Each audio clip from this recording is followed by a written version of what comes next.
Hey, sorry, we've got construction workers out there, so it can be a bit loud. But just doing some dirt on the base of the panhard.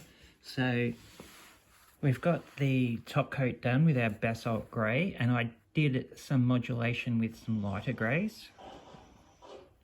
Now we'll get the, before we put the wheels on, we'll get the dirt sorted out.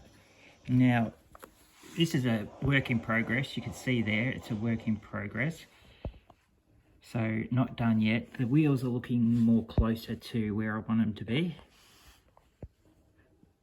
See there? So this one's the closest. Alright, so what I've done is I've made up a pigment goo. So it's like this stuff here. Hold on, see if I can open it. Anyway, it's just a dark earth pigment with PVA glue thinned down. Just one sec, I'll open it. And you can see there, it's just a sort of a thick goo. So I've mixed PVA glue, so just PVA glue with thinner, acrylic thinner, and pigment. And I've got this goo. So you can make a dark earth one. I also made a dark rust one, so a dark rust pigment goo. So what I do first is I get that dark rust one, and very thickly with a big brush, I jab it in and just heaps of goo. So you can see there, that's got the sort of rusty look there to it. Not that you will see it that much, but you can see the variation on the leaf springs there. So yeah, your first thing you do is you just goo down where you want it, sort of variation. And I just put it on the parts in the corners, you know, in the corner parts. All that kind of stuff. So you just put that down first. That's what I've done. Then I put down very thickly the dark earth goo. So that goes on, the dark earth goo. And so I put it on straight after I put on the rust goo. So it sort of mixes all in, and your paintbrush will go with different, you know, sort of mix in and stuff like that. It doesn't matter. Just mix it all in, just glob the dirt on top and glob it on really thick and just let it dry overnight. And then it comes in and it's all mixed together and crazy looking.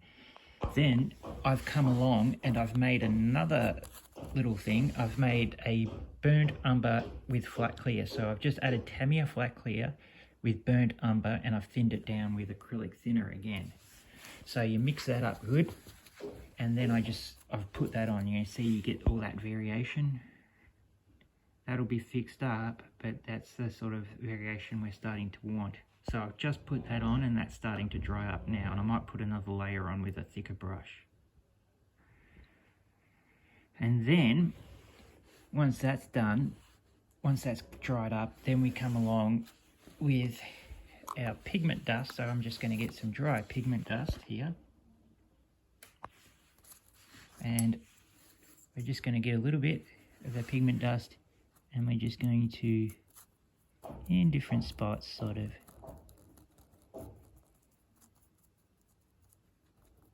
get more variation going on. So I've got earth, just normal earth, and there's light earth. You can get all different earth pigments. And I'm just going to do that. And we're getting the inside of the wheel and even the outside of the wheel done, and then we'll install them, and we're then free to weather up the front of it at leisure. That's easy to do. We're doing this because it's not easy to do while it's all installed and stuff. So get this all ready, and I'll seal that up. So I'll stick that to there with some white spirit, and then I can just seal it with a normal acrylic lacquer sealant. I can add more variation. We can add different colors, all that kind of stuff. It's really easy. Just experiment and have fun, and that's what I do with dirt. Every time it's different, you know. This one will be in Russia, so it's going to be a bit darker. Yeah, depending on where you are or where your tank is or whatever, it doesn't, you know, really mean. But yeah, I'm giving this a nice thick base layer, and then we'll install the wheels, and then we can finish it off, do the rest, do the top. But we'll just get this bottom part done. I like to do that first, get the bottom done, and then we can just turn it over, and then we can just focus on the rest of it. All right, so I'll get that finished and I'll show you what it looks like.